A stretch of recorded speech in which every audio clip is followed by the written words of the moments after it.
Before we dive into today's terrifying tale, make sure to hit that like button and subscribe to my channel. Don't forget to click the bell icon so you never miss a spine-chilling story. Let's get into it. Shadows in the field. As I stood at the entrance of the stadium, a buzz of excitement coursed through me. I had always loved the thrill of sports, but this visit was special. Today, I wasn't just here to watch a game. I was about to embark on a guided tour of the stadium, hearing tales of its rich history and perhaps a few ghost stories along the way. The sun shone brightly overhead as I joined the small group of tourists, my heart racing with anticipation. I could see others around me, each one equally eager to explore this iconic place. The guide, an older gentleman with a weathered face and a booming voice, greeted us with a warm smile. His enthusiasm was infectious, and I felt a sense of camaraderie with the strangers around me, all of us sharing in this adventure. He began the tour in the main hall, regaling us with stories of legendary games and unforgettable moments. I listened intently, captivated by every word he spoke. But as we moved deeper into the stadium, I noticed something peculiar about the guide's demeanor. There was an underlying tension in his voice, a hint of caution that made my skin prickle. When we finally reached the field, I was awestruck. The vast expanse of green stretched out before me, and I could almost feel the energy of the countless games played there. The guide stood at the edge, his shadow stretching long across the grass as he began recounting tales of triumph and tragedy. "Now, let me share a chilling story," he said, his voice lowering as we all leaned in closer. "This stadium has seen its share of darkness. There have been whispers of spirits lingering in the shadows, waiting for their chance to be heard." I could feel a chill in the air, a sudden shift that made me shiver despite the warmth of the day. It was then that I noticed a young woman with dark hair wandering a little too close to the edge of the field. I opened my mouth to call her back, but before I could, she glanced over her shoulder, her expression shifting from curiosity to unease. Something was wrong. I could sense it in the pit of my stomach, but I shook the feeling off, trying to focus on the guide's words. As the stories continued to unfold, a nagging thought lingered in my mind. Why did I feel like we were not alone in this place? Just as the guide finished sharing a particularly eerie story about a tragic accident on the field years ago, a sudden chill swept through the air. I felt it prickling at the back of my neck, and I glanced around, trying to shake off the unease that had settled over me. My attention returned to the young woman who had wandered too close to the edge of the field. In an instant, she turned and bolted, her footsteps echoing against the empty stands. Confusion washed over the group as we watched her retreating figure disappear into the shadows of the stadium. I opened my mouth to call after her, but no words came out.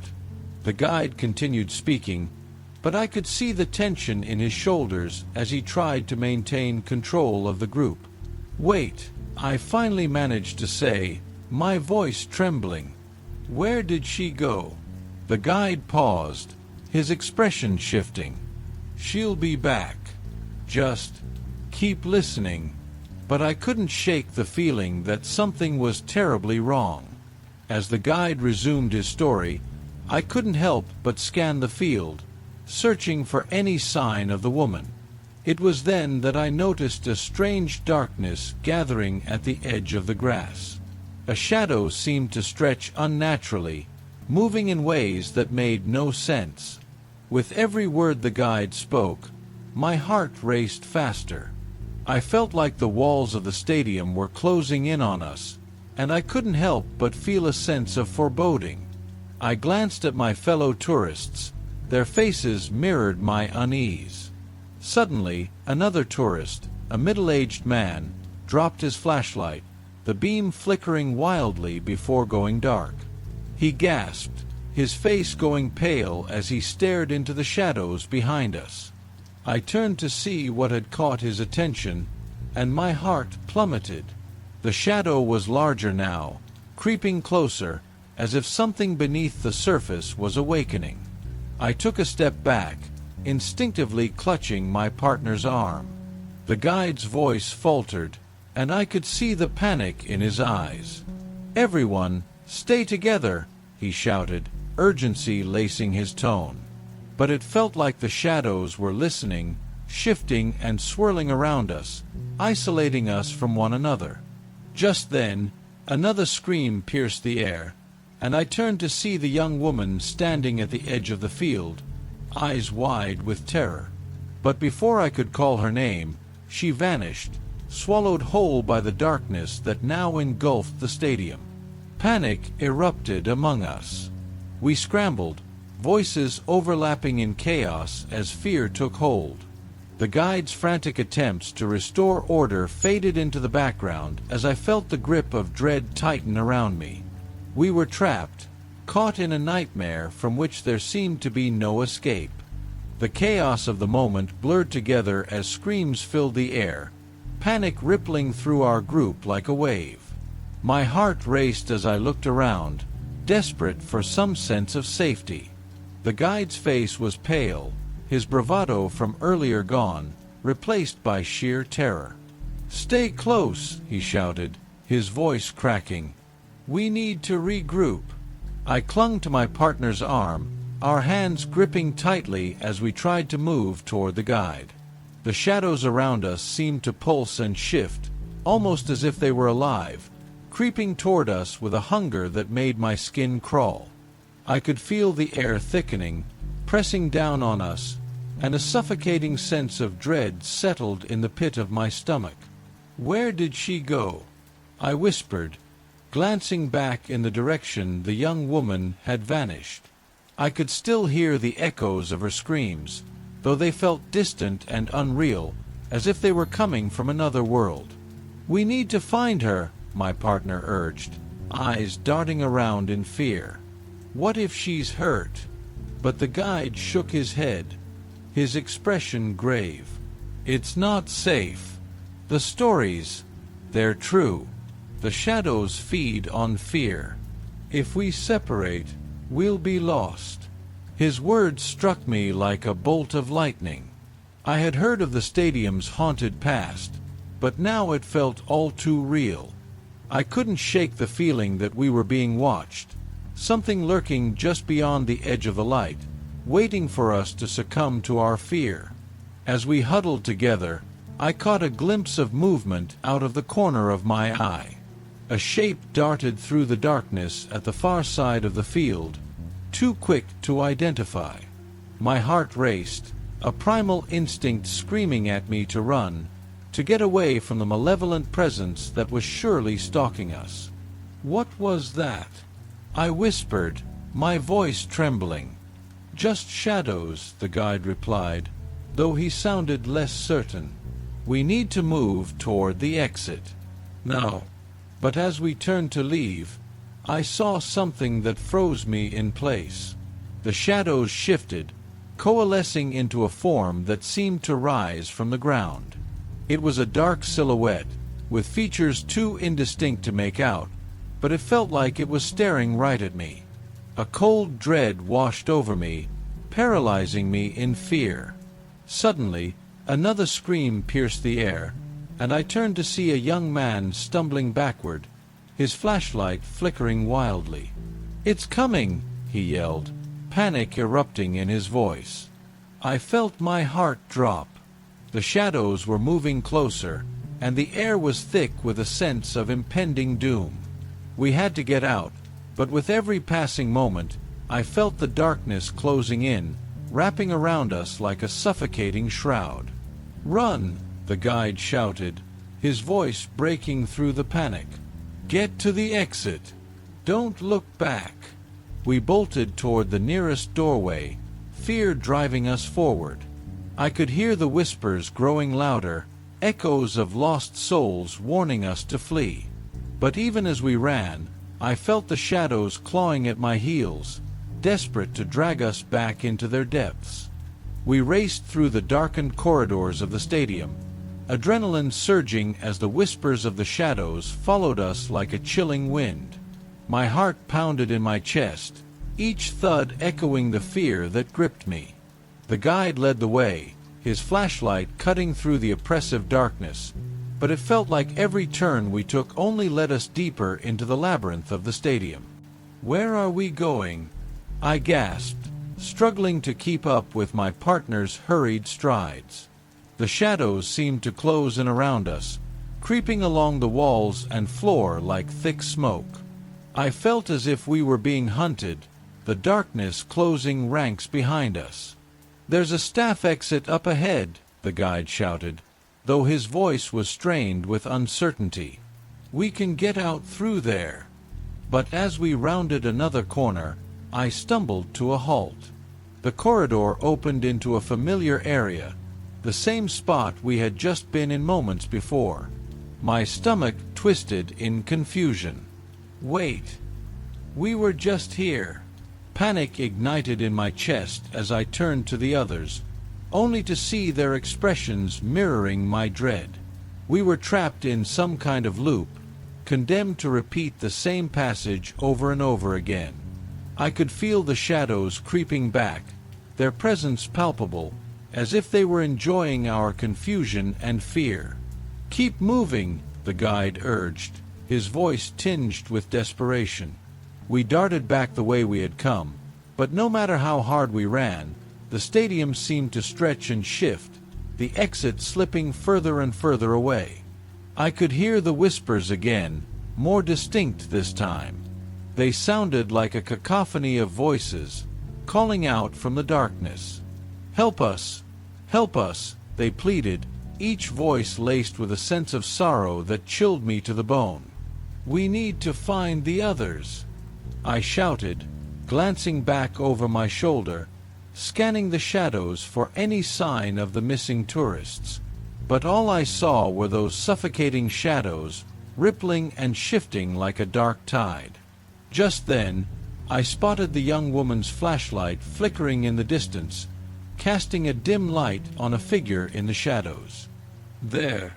I cried, pointing. "We have to get to her." We sprinted toward the flickering light, hope igniting in my chest. But as we approached, the figure turned, and my stomach dropped. It wasn't the young woman. It was the dark silhouette I had seen earlier, its form indistinct but menacing, blocking our way. I skidded to a halt, terror coursing through my veins. "What do we do?" I whispered, feeling the shadows closing in around us again. "We fight," the guide said, raising his flashlight defiantly. "Stay together, and don't let fear take hold." With trembling hands, I grasped my partner's arm tightly, preparing for whatever came next. The figure lurched forward, the whispers growing louder, a cacophony of despair that threatened to overwhelm us. As it closed the distance, I knew we had to act fast or be consumed by the darkness forever. With a surge of determination, I held my breath and gripped my partner's arm tighter. The dark silhouette loomed closer, and I could feel the chilling whispers clawing at my sanity, pulling me toward the void. But we couldn't give in. We had to fight back. "Focus on the light," the guide shouted, his flashlight shining brightly against the darkness. "It's just a shadow. It can't hurt you if you don't let it." We formed a line, huddled together, and for a moment I felt a flicker of hope. I took a deep breath and pushed back against the fear, channeling every ounce of strength I had left. I raised my flashlight, pointing it directly at the shadow, its edges rippling like smoke. As the light pierced the darkness, the figure recoiled, its form flickering in and out of existence. The whispers grew frantic, a cacophony of voices rising in panic. "Help us! Help us!" they cried, a desperate plea that sent shivers down my spine. "What do they want?" I shouted, my voice trembling. What do they need? The guide's expression was grim. They're trapped here, just like we are. We need to break the loop. But how? My partner asked, eyes wide with fear. By acknowledging them, the guide replied, raising his voice to cut through the chaos. We need to give them a voice. The words resonated within me, a spark igniting in the depths of my mind. You're not alone, I yelled, my voice steadying as I stepped forward. We see you. We hear you. You're not forgotten. The shadow writhed as if struck by the light, and I could see flickers of anguished faces swirling within it. They were desperate, pleading for release. I felt a rush of empathy for them. They were trapped in their own nightmare, just like us. Keep talking, the guide urged, his voice a beacon of strength. Remind them they're not alone. Your stories matter. We will remember you, I shouted, feeling the weight of their suffering bear down on me. You are part of this place. Don't let the darkness take you. As the words left my lips, the shadow seemed to convulse, its form flickering more violently. The whispers morphed into a haunting melody of sorrow, and for a moment I felt the weight of their pain, like an anchor dragging us all down. But I refused to succumb. Suddenly, with a blinding flash, the light from our flashlights intensified, merging into a single beam that pierced through the shadow's center. It shrieked, a sound that reverberated through the very core of my being, and in an instant, the darkness shattered like glass, scattering into a million points of light. In that moment of clarity, I saw the faces of those who had been lost, brief glimpses of the young woman, the man who had screamed, and others who had vanished before us.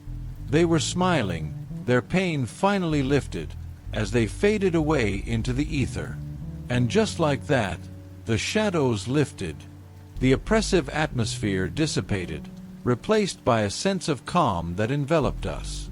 The guide's flashlight flickered before finally stabilizing, illuminating the corridor ahead. We stood there, breathless, in disbelief. We had broken the cycle, and as we made our way toward the exit, I could still feel the weight of their gratitude lingering in the air. Once outside, the fresh night air enveloped us, cleansing away the darkness that had almost consumed us.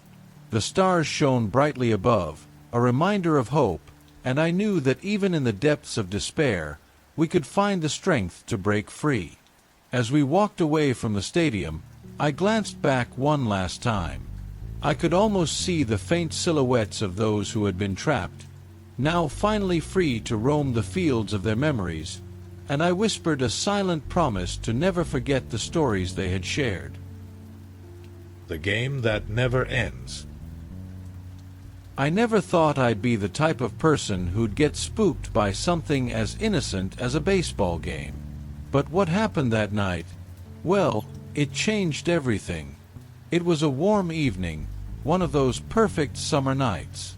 My partner and I had been looking forward to this game for weeks.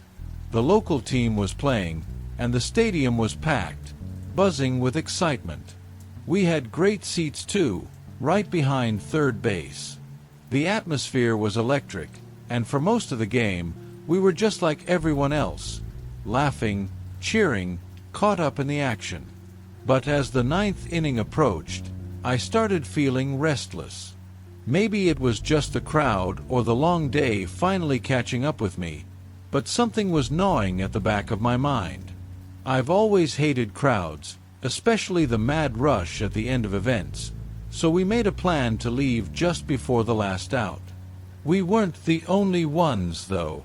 A few others had the same idea, and I remember feeling a little relieved knowing we weren't alone in wanting to get out early. As we stood and began making our way up the steps, something felt off. I couldn't quite put my finger on it at first, but there was this strange heaviness in the air, like the atmosphere had shifted. The cheers and the buzz of the crowd were still there, but they seemed distant somehow, like I was hearing them from underwater. I shook it off. Maybe I was just tired. We reached the top of the stairs and were about to head for the exits when I felt this weird urge to look back at the field. And that's when I noticed it. The lights, those massive floodlights that illuminate the field, flickered for just a split second. It wasn't much, just a tiny glitch, but enough to catch my eye. I nudged my partner and pointed it out, but they just shrugged. "Old stadium, probably nothing," they said. And for a moment, I believed them. I really wanted to believe them. But then I glanced back at the scoreboard. It was resetting. The game, which should have been nearly over, was starting over again. The numbers on the board flickered from the current score back to 0, like someone had hit a reset button. Confused, I turned back toward the field. The players were still there, but something about them looked wrong. They weren't moving like they had been before. Their movements were slow, jerky, like a poorly programmed video game. "What the hell?" I muttered under my breath. My partner noticed it too, their eyes narrowing as they stared down at the field. The crowd didn't seem to notice. Everyone around us was still cheering, still caught up in the game as if nothing was out of place. But I knew something was wrong. I could feel it deep in my gut. I tried to laugh it off, to tell myself it was some kind of glitch with the scoreboard or maybe some weird technical delay. But as we turned to leave, I couldn't shake the feeling that something was watching us. Not the crowd, not the players, something else, something unseen. And as we made our way toward the exit, that strange feeling only grew stronger. We made our way toward the exit, and I thought maybe the strange feeling would dissipate once we stepped outside. I tried to focus on the cool night air, but my heart raced as we walked down the narrow corridor leading away from the stands. The atmosphere felt charged, like static electricity before a storm, and I couldn't shake the sense that we were being watched. As we approached the exit doors, I felt a chill creep down my spine. I glanced over my shoulder one last time at the field, where the game was still playing out. The players moved in a synchronized manner, almost as if they were rehearsed, and the crowd was still cheering, but it felt distant, as if we were all trapped in some strange, twisted dream. When we reached the exit, I pulled on the door handle. It didn't budge. I frowned and tried again, but it was locked. My partner tugged at it too, a look of confusion spreading across their face. "Maybe there's another way out," they suggested, but my stomach dropped at the thought. We turned to head back down the corridor, retracing our steps. It was only then that I noticed how quiet it had become.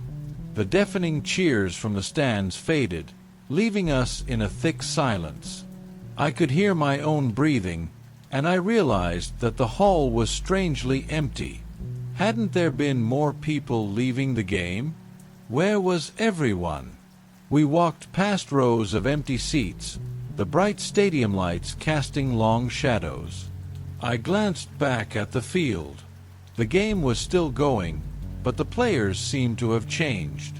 They were now wearing uniforms that looked old-fashioned, almost like they were stuck in another era. Their faces were indistinct, as if they were obscured by a fog that hung over the field. A shiver ran down my spine. "Let's try the other side," I suggested, trying to sound more confident than I felt. My partner nodded, though their eyes were wide with worry. We rushed down another corridor, hoping to find another exit, but the layout felt increasingly unfamiliar. Each corner we turned led us back to the same spot, and with every attempt, I felt a growing sense of dread. "This isn't right," I muttered, glancing around frantically.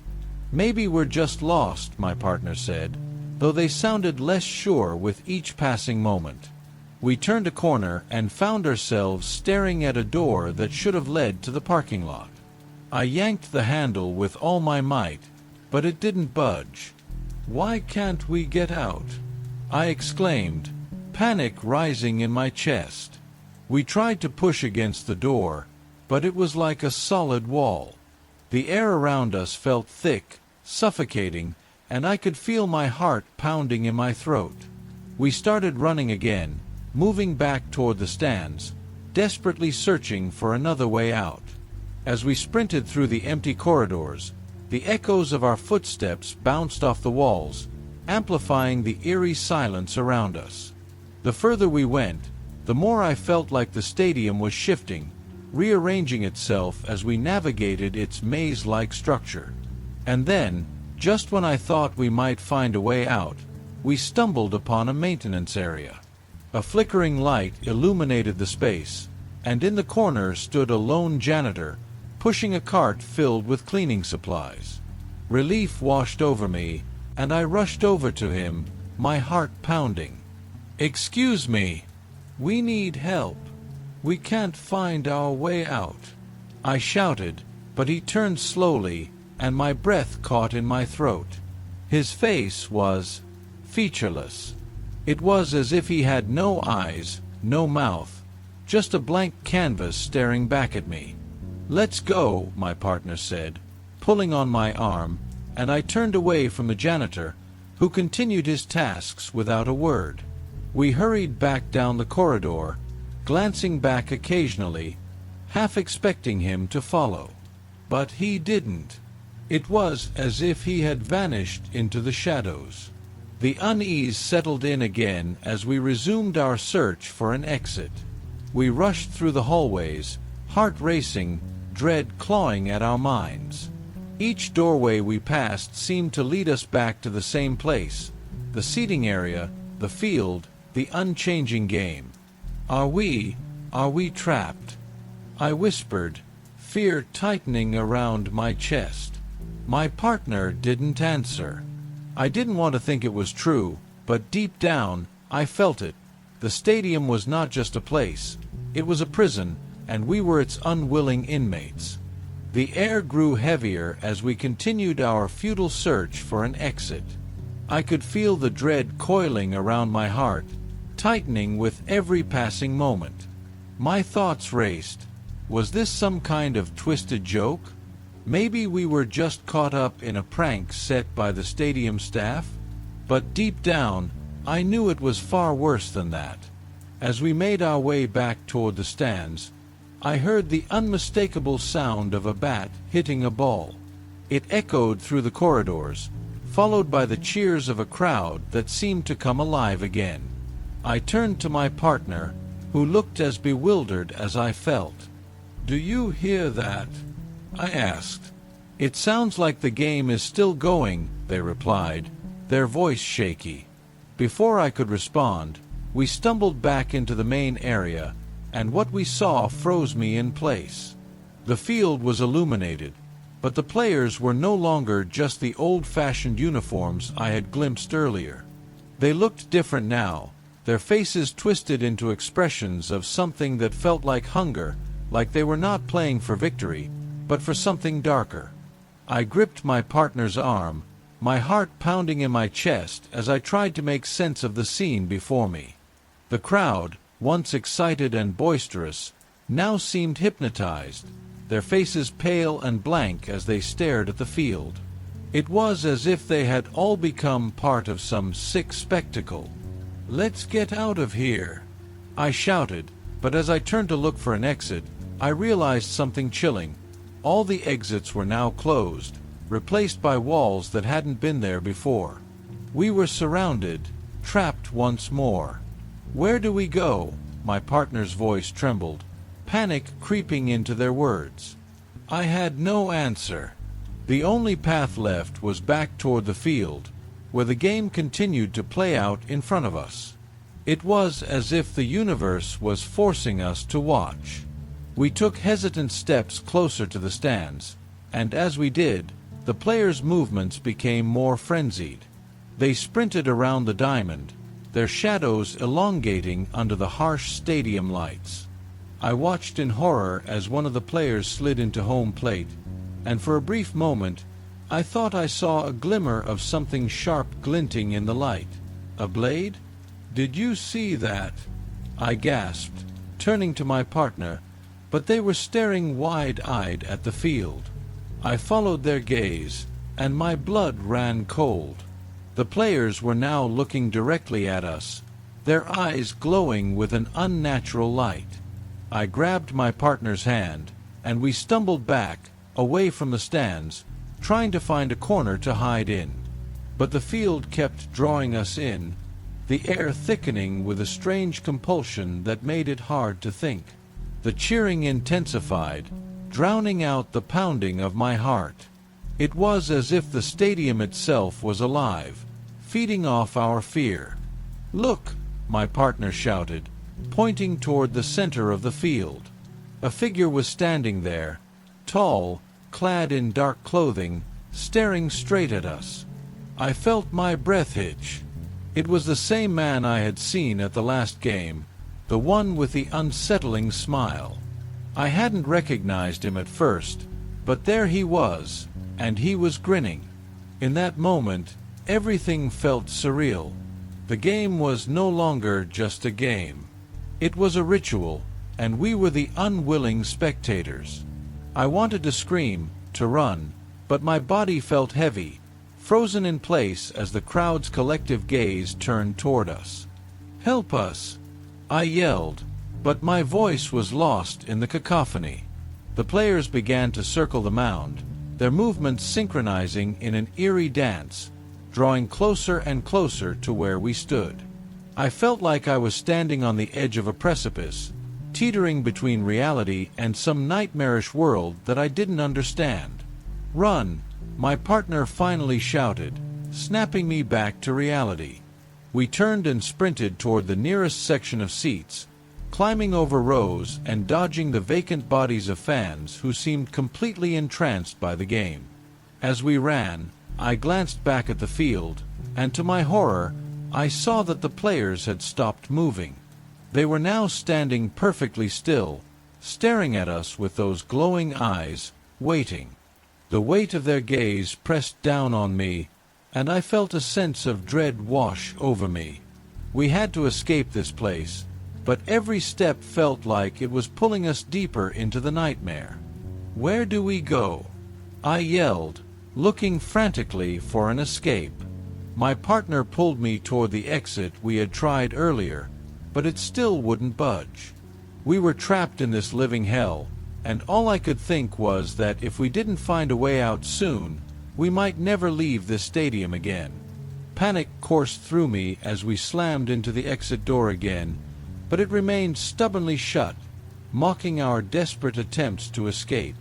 My heart raced, and I felt like I was suffocating under the weight of fear pressing down on my chest. I couldn't shake the feeling that time was running out. "We have to keep moving," I shouted, pulling my partner away from the door. "There has to be another way." We turned away from the door and dashed back into the maze of seats, but no matter how hard we tried, it felt like we were trapped in a loop.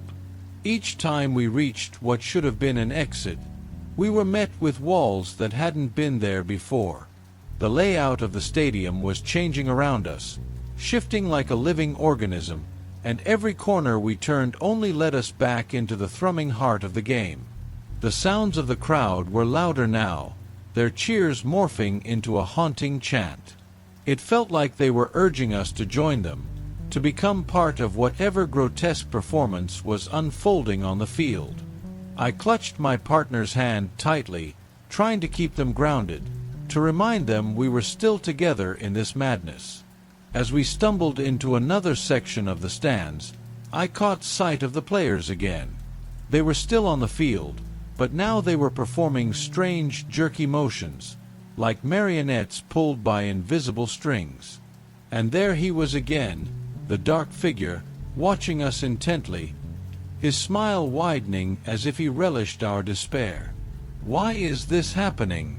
I gasped. barely able to keep the tremor from my voice.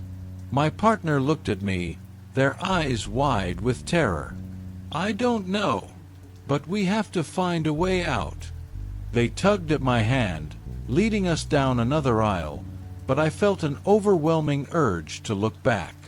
The figure was now moving toward us, weaving through the players with an eerie grace, as if he was gliding above the ground. Every step he took sent a ripple of dread through the crowd, and I could feel their energy shifting, turning toward us. "Run!" I shouted again, adrenaline fueling my legs as we sprinted back toward the concourse, desperate to escape the nightmare that had us ensnared. We ducked into a narrow hallway lined with darkened concession stands, hoping for a hidden exit, a sliver of light in this overwhelming darkness. But the hallway twisted and turned, leading us deeper into the bowels of the stadium. The air was thick with an unnatural chill, and the shadows felt alive, crawling along the walls. I could hear the whispers of the crowd behind us, echoing like a malevolent chorus urging us to turn around, to give in to the game. "Where are we going?" my partner panted, fear creeping into their voice. "I don't know," I replied, frustration bubbling beneath the surface. "Just keep moving." We burst through another doorway, and suddenly we were back on the main level, but everything felt different. The lights above flickered ominously, and the cheers of the crowd had morphed into a chilling chant that sent shivers down my spine. It was as if they were calling us to join them, to become part of this terrible game. Desperate, I scanned the area for anything that resembled an exit, but the stadium felt like it was closing in on us. The players were now standing in a line at the edge of the field, their bodies rigid, their glowing eyes fixed on us. It was as if they were waiting for something, waiting for us to make a move. And then I saw him again, the man from the stands. He was standing at the edge of the field, his expression delightfully cruel as he beckoned us forward. My blood ran cold, and I felt the weight of his gaze settle on me like a heavy shroud. "Let's go back," my partner urged, tugging at my sleeve. But I couldn't move. It was as if the atmosphere had thickened, making it impossible to take another step. I felt drawn to the field, to the players who now seemed to be caught in a trance, their eyes shining with anticipation. "Come on!" I finally managed to yell, breaking free of the spell, and we turned to run once more. But just as we did, the lights above us flickered violently, plunging us into darkness. For a moment, everything was silent. No cheers, no chants, just a heavy, suffocating void. "Stay close," I shouted, but the darkness felt alive, wrapping around us like a thick fog. I could hear my partner's breath quickening beside me, our footsteps echoing in the emptiness. Suddenly, the lights flashed back on, blindingly bright, and we found ourselves at the edge of the field. The game was still going on, the players moving in sync again, but this time their faces were twisted into grotesque masks of glee. The crowd roared, their voices a cacophony of joy and madness, urging us to join in. "What do we do?" my partner whimpered, clutching my arm tightly. I felt the same desperation clawing at my throat, but in that moment, I realized we had a choice to make. We could either stand there, paralyzed by fear, or we could fight back against this twisted reality. "Let's go!" I yelled, grabbing their hand, and together we charged toward the field, determined to break the cycle, to escape this nightmare once and for all. We surged forward, adrenaline fueling our desperate escape. The sounds of the game swirled around us like a storm, the cheers of the crowd now an almost deafening roar.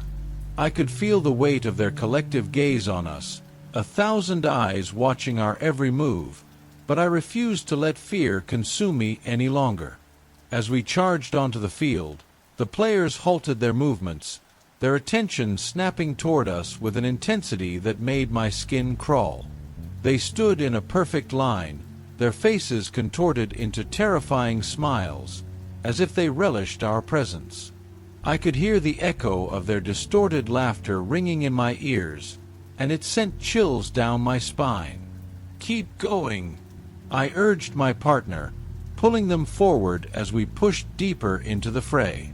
The players stepped aside, creating a path for us, and I couldn't help but feel that this was all part of some twisted game.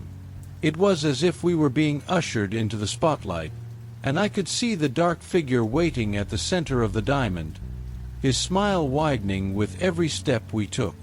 The moment we reached the pitcher's mound, everything fell silent. The cacophony of the crowd faded into an eerie stillness, and the world around us blurred, as if time had momentarily paused. I turned to my partner, their eyes wide with confusion and terror. "What now?" they whispered, the fear evident in their voice. I didn't know how to answer. The dark figure was right in front of us now, his features sharp and foreboding. He extended his hand, gesturing for us to come closer, and I could feel an almost magnetic pull urging me to accept his invitation. "Welcome to the game," he said, his voice smooth yet chilling, sending a shiver down my spine. "You've arrived just in time for the final play." "What do you mean?" I managed to stammer, my heart racing as I took a step back, pulling my partner with me. His grin widened, and I could see something glimmering in his hand. A baseball, but not just any baseball. It was dark and pulsating with a life of its own, shadows swirling around it like smoke. "It's simple. You must play or remain forever in this stadium. Choose wisely." I glanced around at the players, their eyes now fixed on us with an unsettling hunger. It was as if they were waiting for us to make our choice, and I could feel the weight of their expectations pressing down on me. My heart raced as I tried to think of a way out of this nightmare. "Let's just leave," I shouted, desperation spilling over. But the moment I said it, the laughter erupted around us, filling the air with a mocking tone. "You can't leave," the figure replied, his voice low and dripping with malice. "You belong here now." In that moment, clarity struck me like lightning. We weren't going to be mere pawns in this game. We had to take control. I turned to my partner, and I could see the determination mirrored in their eyes. "We're not playing your game," I shouted, gripping their hand tightly. "We choose to leave." The figure's expression shifted, and for the first time, I saw a flicker of anger cross his face. "You can't just walk away. The game requires a sacrifice." His voice echoed across the field, and the players began to move again, closing in around us, their movements swift and predatory.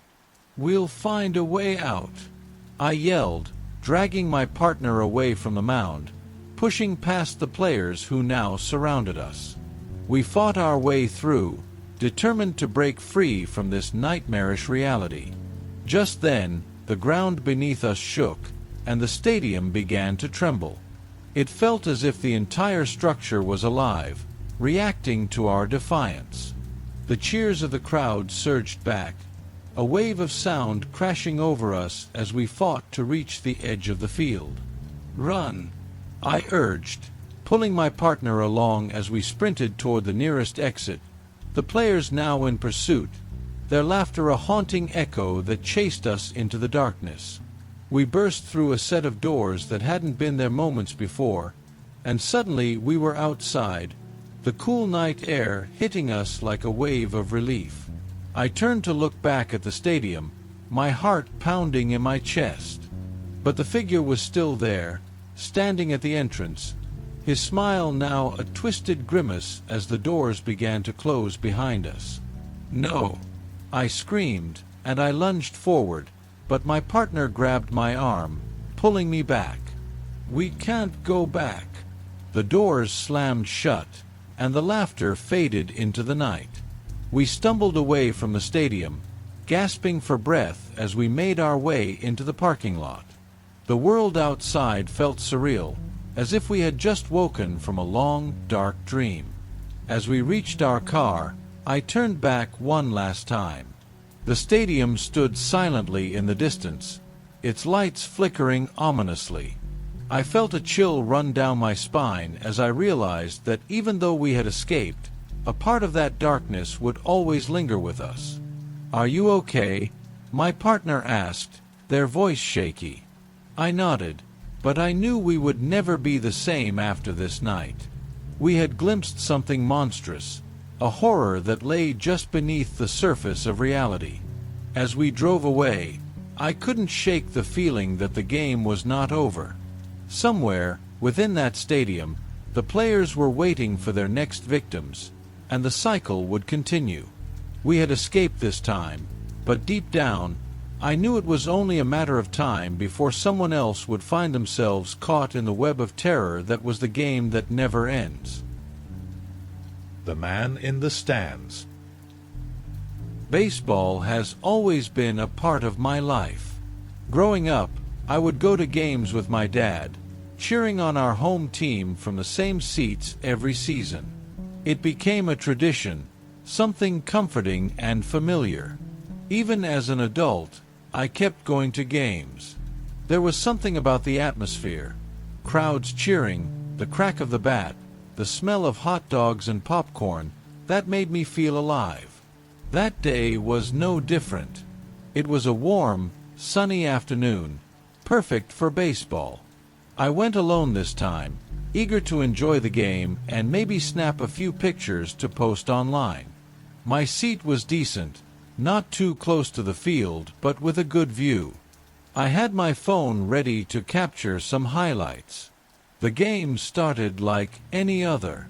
I cheered, got a drink, and snapped a few pictures of the field, the players, and the crowd around me.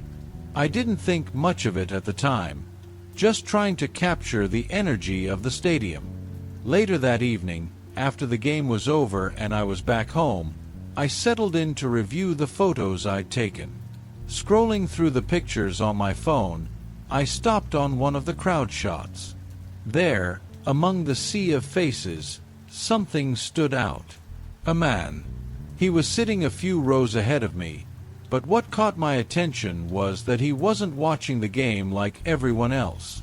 He was looking directly at the camera. Directly at me. It startled me for a second, but I shrugged it off. Maybe he just happened to look at the camera at the exact moment I took the photo. Weird, but not impossible. I moved on, flipping through more photos. But then I saw him again. This time, he was sitting on the opposite side of the stands, still staring straight at me. I felt a shiver run down my spine. It didn't make sense. The stadium was packed, and people didn't just move around like that during the game, not without me noticing. But there he was, in different seats, always looking at me. In every photo. I tried to laugh it off. Maybe it was just some weird coincidence, or maybe he was just one of those guys who liked being in photos. But the more I looked at the pictures, the more unsettled I felt. I zoomed in on his face, hoping to get a clearer look, but there was something off about him. His expression, it was blank, almost as if he wasn't really there, just a shadow in the crowd. I told myself I was being paranoid, that it was just my imagination playing tricks on me. After all, what were the odds that someone was intentionally staring at me like that? I decided to put the phone down and forget about it. It was just a baseball game, nothing more. But as I tried to sleep that night, I couldn't shake the feeling that something wasn't right. Every time I closed my eyes, I saw his face. That empty, unwavering stare burned into my mind. And that was just the beginning. I tried to forget about the man from the photos. I really did.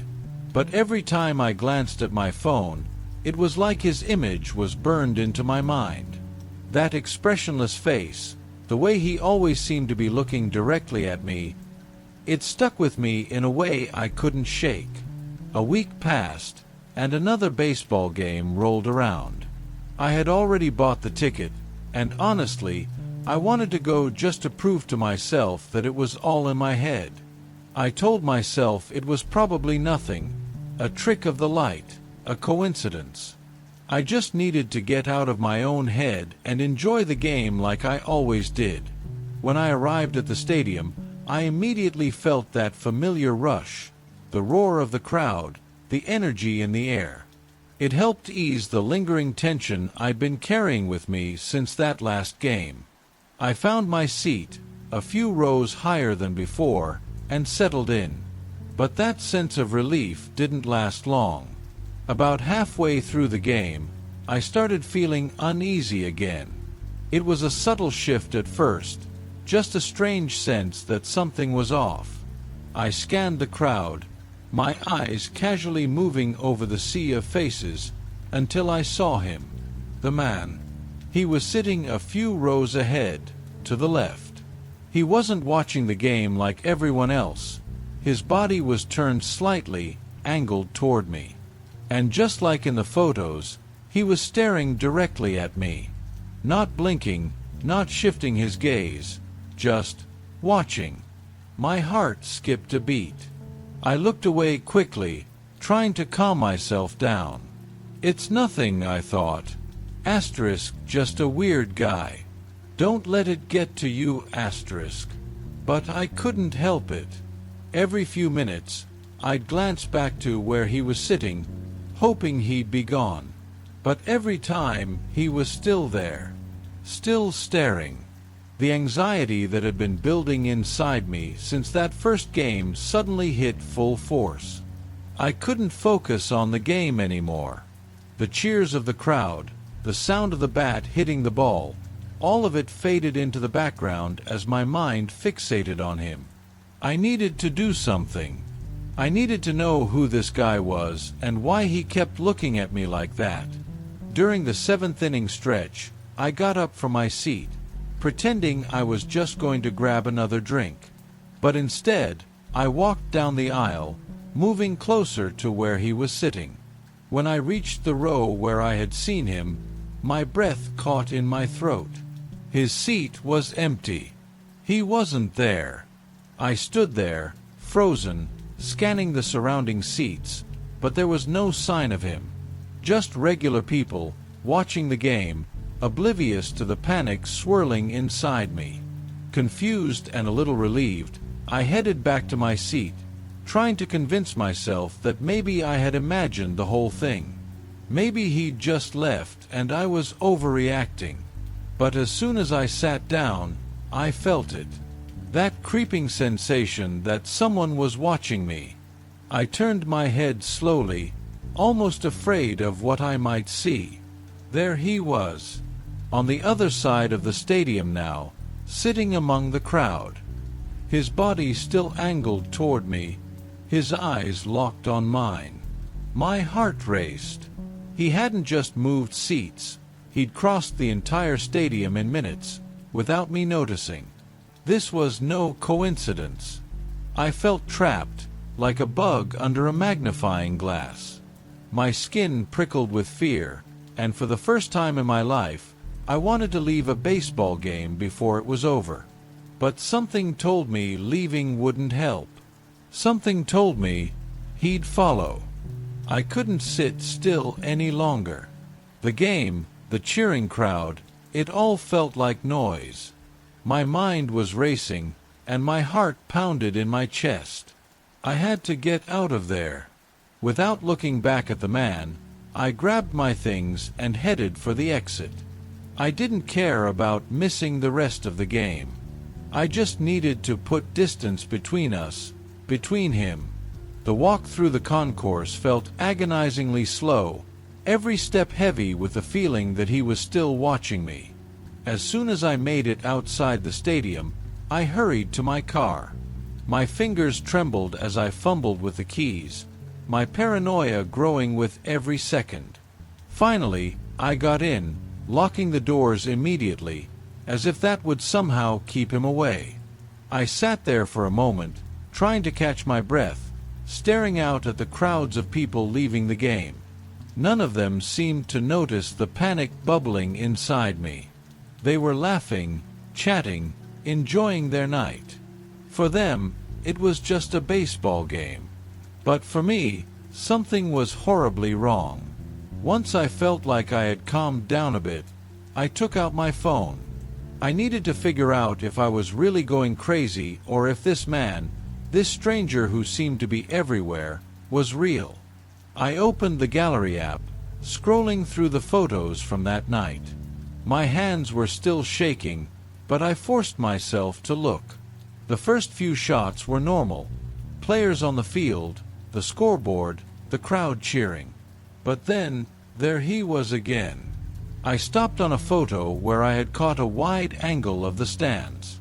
He was sitting a few rows down from where I had been, his head turned directly toward the camera. That same blank stare, like he wasn't even a part of the crowd, just an outsider watching. My stomach churned. I swiped to the next photo, and the next. In every one, there he was, always sitting in a different spot, but always staring at me. How could that be possible? I hadn't moved, but he had somehow changed seats over and over again. I zoomed in on one of the images, trying to get a closer look at his face. That's when I noticed something even more unsettling. The people around him, the fans sitting beside him, they didn't seem to acknowledge his presence. They weren't looking at him, not even casually glancing in his direction. It was like he wasn't even there. But he was. I could see him. Over and over again, his eyes locked on me through the lens of the camera. A chill ran down my spine, and I quickly flipped through the remaining photos, dreading what I might find. Then I saw it. The last picture I had taken. It was of the crowd, just before I left my seat. I zoomed in, my pulse racing, and there he was, sitting right behind me. I hadn't even noticed him during the game. I had been so focused on finding him in the distance that I didn't realize he had gotten so close. Close enough to reach out and touch me. Close enough to breathe down my neck. Panic surged through me. I turned around in the car, half expecting to see him sitting in the back seat. But there was no one. Still, the fear didn't leave. My hands were clammy, and my mind was spinning. How had I not noticed him?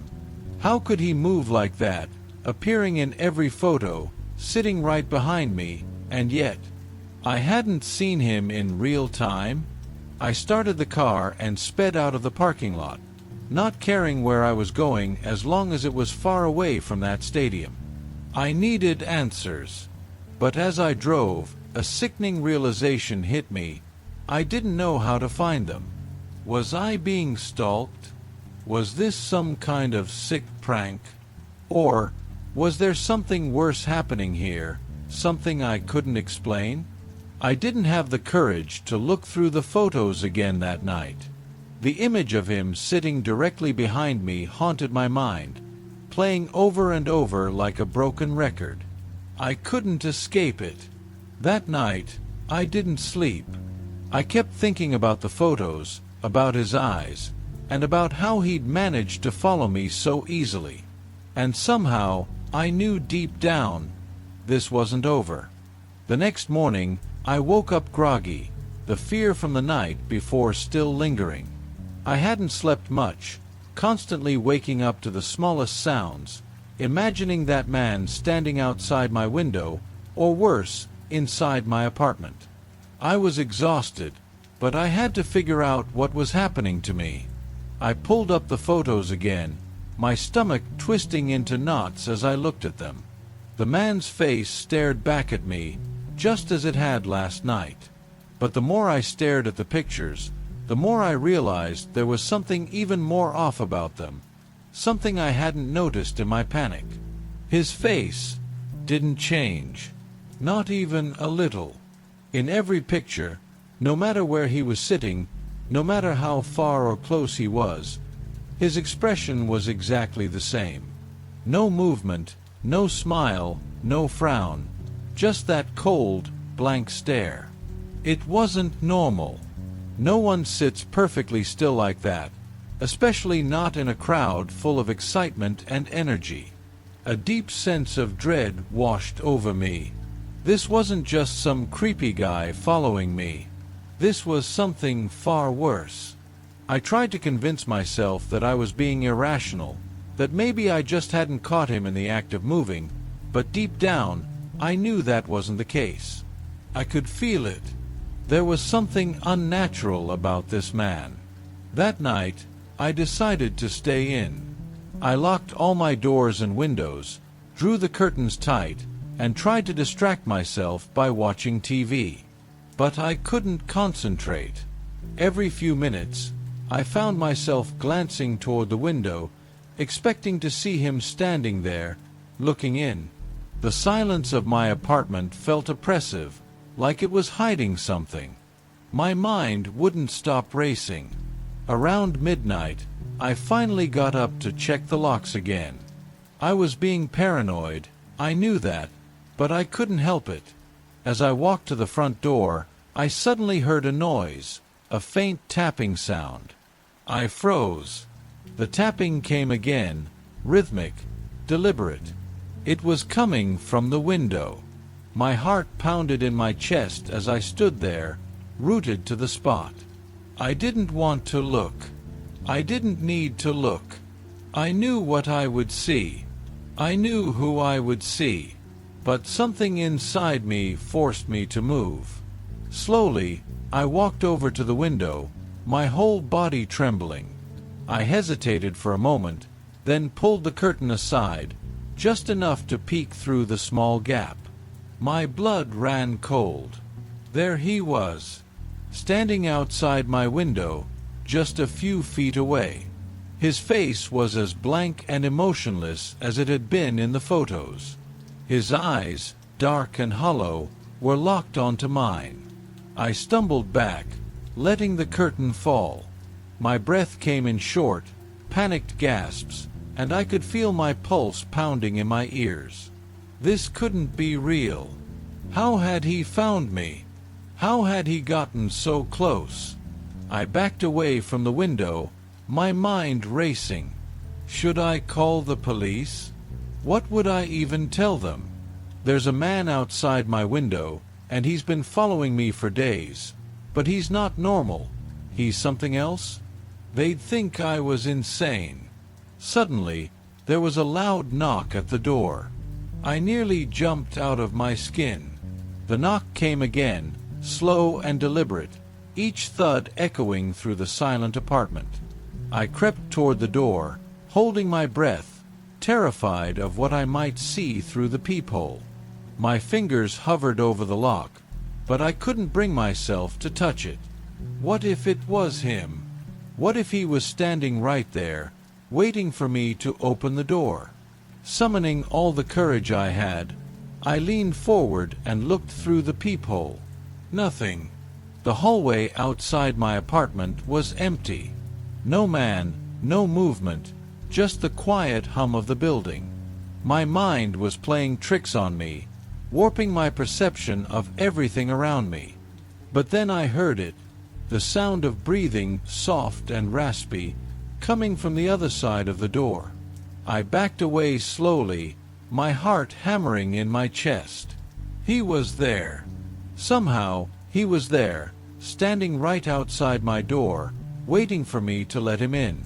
I ran to the bedroom, slamming the door behind me and locking it.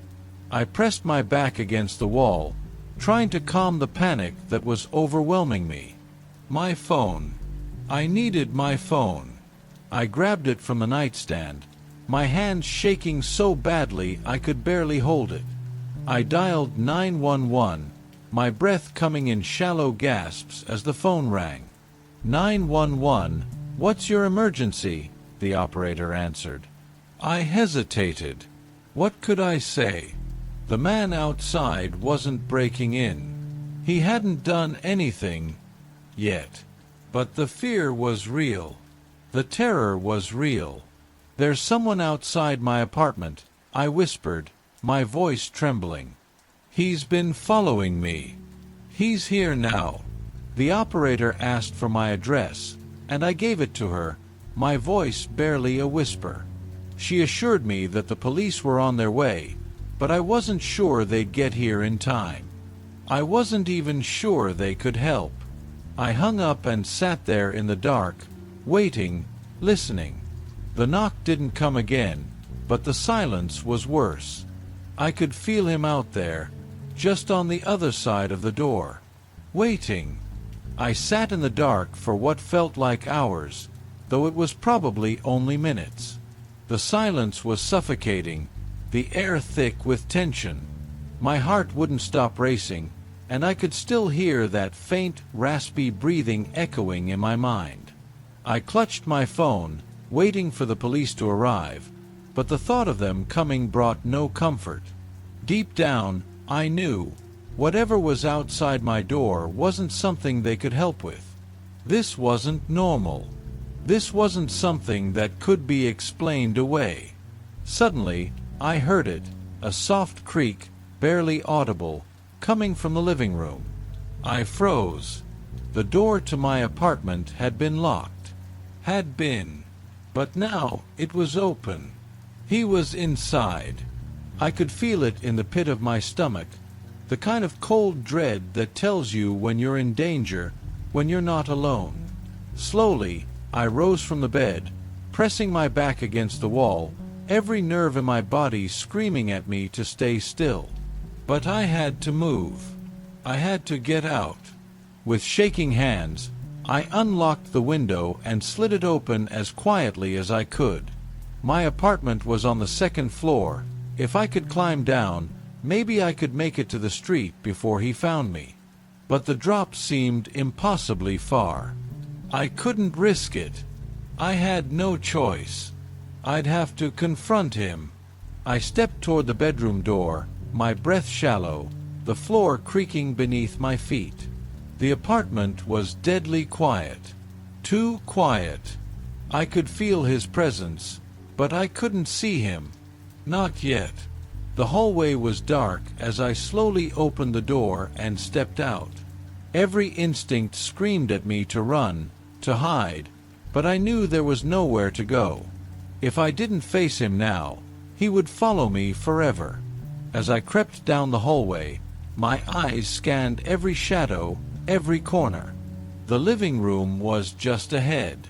The door to my apartment, now slightly ajar, let in a sliver of light from the hallway outside. I moved closer, every step heavy with dread. I couldn't hear the breathing anymore. Maybe he had left. Maybe. Thud. The sound was soft, like something being gently placed on the floor. It came from behind me. I turned slowly, every muscle in my body tensing. My heart stopped when I saw him. The man from the photos. He was standing in the corner of my bedroom, just barely visible in the shadows, his face still blank, his eyes locked on me. His body seemed unnaturally still, as though he wasn't breathing, wasn't alive. But he was watching me, just like he had in the stadium, just like in the photos. I wanted to scream, to run, but I couldn't. I was frozen, paralyzed by fear. My mind raced, trying to make sense of what I was seeing. How had he gotten inside? How had he followed me here? He wasn't real. He couldn't be. But he was. He took a step forward, and I stumbled back, my hand grasping for something, anything to defend myself. But there was nothing. Just me and him. "Who are you?" I whispered, my voice trembling, barely audible. He didn't respond. His eyes stayed fixed on mine, as though he could see straight through me. Another step. He was getting closer. I could feel the air growing colder, my breath coming out in shallow gasps. My back hit the wall, and I realized there was nowhere left to go. He was only a few feet away now, close enough that I could see the unnatural stillness of his face, the way his skin seemed too pale, too lifeless. And yet, he was there, standing in front of me, real and terrifying. I could hear footsteps in the distance, the police finally arriving, but they felt a world away. They wouldn't make it in time. I closed my eyes, bracing myself for whatever was about to happen, when suddenly the air shifted. The coldness that had surrounded me lifted, and the room fell silent again. I opened my eyes, expecting to see him standing over me, but he was gone. The police burst through the front door moments later, their flashlights cutting through the darkness. They found me huddled in the corner of the bedroom, shaken but unharmed. I told them everything: the man, the photos, the knocking, the breathing, but when they searched the apartment, there was no sign of him. No one had been there. The locks were still intact, and the doors hadn't been forced. It didn't make sense. None of it made sense. As the officers questioned me, I couldn't shake the feeling that something was still wrong, that he wasn't really gone. After they left, I sat on the couch, exhausted but too scared to sleep. My phone buzzed on the coffee table, the screen lighting up with a notification. It was an email from an unknown address. My heart sank as I opened it, dread settling in my chest. There was no message, just an attachment. A photo. I clicked on it, and my breath caught in my throat. It was a picture of me, sitting on the couch in my apartment, taken just moments ago. And behind me, in the shadows of the room, I could see the faint outline of a man, staring at me. The man from the photos. He was still there, watching, waiting.